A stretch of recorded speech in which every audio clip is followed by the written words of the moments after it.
আসসালামু আলাইকুম রহমতুল্লাহ। আজকে আমরা আলোচনা করব অশ্ববকন্দর পাইলস, যেটাকে আমরা সবাই চিনি, পাইলস নামে সবাই জানি। এই অশ্ববকন্দর পাইলসের হোমিওপ্যাথিক চিকিৎসা, এটা সম্পর্কে আলোচনা করব। অশ্ব, পাইলস ও বগন্দর একটি যন্ত্রণাদায়ক রোগ।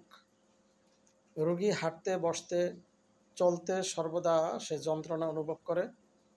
মলদ্বারে যন্ত্রণা বা রক্ত বের হলেই আমরা সাধারণত অশ্ব বলে ধারণা করি। এই ধারণাটা আসলে ভুল।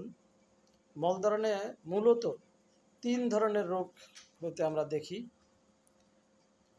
যেটাকে আমরা অশ্ব বলে থাকি: অ্যানাল ফিসার এবং অ্যানাল ফিস্টুলা। আমি এই 3 ধরনের রোগেরই সংক্ষিপ্ত আলোচনা করব। মলদ্বারের বাহির এবং ভিতরে শিরা ফুলে ওঠে এবং মটরদানার ন্যায় গোটা বা বলি দেখা যায়। মূলত এটাকেই অশ্ব বা পাইলস বলা হয়। অ্যানাল ফিসারকে অ্যানাল আলসারও বলা হয়। একটা কথা বলে রাখি, সেটা হচ্ছে যে আলসার মানে ঘা। মিউকাস মেমব্রেন ফেটে ক্ষতের সৃষ্টি হয়, সেখান থেকে রক্ত বের হওয়া। বা পাইলসের কারণে অ্যানাল ফিসার হতে পারে। মূলত রেকটাম ভেইন ফেটে গিয়ে ক্ষতের সৃষ্টি হয় বা ঘায়ের সৃষ্টি হলে অ্যানাল ফিসার বলা হয়। রোগী পর্যবেক্ষণে দেখা যায় যে গর্ভবতী মহিলাদের গর্ভ অবস্থায় আয়রন ট্যাবলেট খাওয়ার কারণে কোষ্ঠকাঠিন্য দেখা দেয়।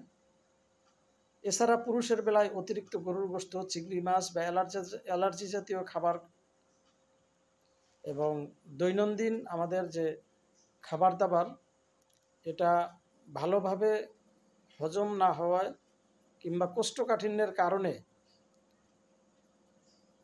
আমাদের পুরুষদের এই রোগটা হইতে পারে। এই বিষয়ে সতর্ক হলে রোগের কষ্ট থেকে অনেকটা নিস্তার পাওয়া সম্ভব। এরপরে ভগন্দর বা আমরা যেটাকে ফিস্টুলা বলি, আয়ুর্বেদ বা বাংলাতে, বিশেষ করে পশ্চিম বাংলা বা আমাদের দেশেও এটিকে ভগন্দর বলে মানে নির্দেশ করা হয়। এটি পায়ুপথে এক প্রকার ঘা, যেটা 2 নালী বিশিষ্ট একটা পাইপের মতো। এটার 2 মাথাতেই ছিদ্রযুক্ত থাকে, যার এক মাথা পায়ুপথের ভিতরে, অন্য মাথা পায়ুপথের বাহিরে দেখা যায়। এটি দীর্ঘদিন পাইলস ও ফিসারে ভোগার কারণে এবং সঠিক চিকিৎসার অভাবে অথবা অবহেলাজনিত কারণে হয়ে থাকে। ফলে পায়ুপথে যন্ত্রণা, পুষ পড়া, পানি পড়া, যন্ত্রণা হওয়া, পায়ুপথে ফুলে যাওয়া ইত্যাদি সহ বিভিন্ন জটিলতা দেখা দিতে পারে। সঠিক এবং সময় মতো যদি চিকিৎসা না করা হয়, তাহলে ক্যান্সারের মতো ভয়াবহ আকার ধারণ করতে পারে। চিকিৎসা: অ্যালোপ্যাথ চিকিৎসা মতে চিকিৎসকগণ অপারেশন করতে পরামর্শ দিয়ে থাকে। তাছাড়া ব্যথা বেদনা কমাতে সাময়িক কিছু চিকিৎসাও প্রদান করা হয়। মূলত অপারেশন করার পরেও এটা বারবার আবার এই রোগটি পুনরাবির্ভাব হইতে দেখা যায়।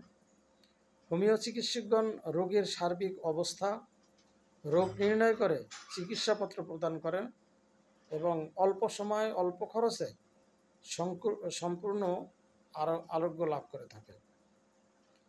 আমি এসব রোগীর চিকিৎসায় সাধারণত সালফার, সাইলেসিয়া, অ্যাসকিউলাসিভ, nitric sulph, acid nitric, hepar sulph, paeonia officinalis এবং মিউকোনা সহ আরও বেশ কিছু ঔষধ রোগী ভেদে প্রয়োগ করে আরোগ্য করতে সক্ষম হয়েছে।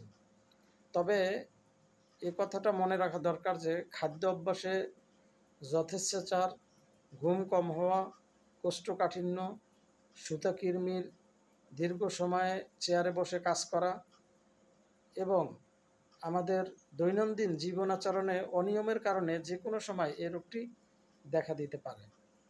তাই সচেতনতা এর থেকে বাঁচার একমাত্র উপায়। কাজেই আমরা সঠিক চিকিৎসা নেব এবং সুস্থ থাকতে চেষ্টা করব।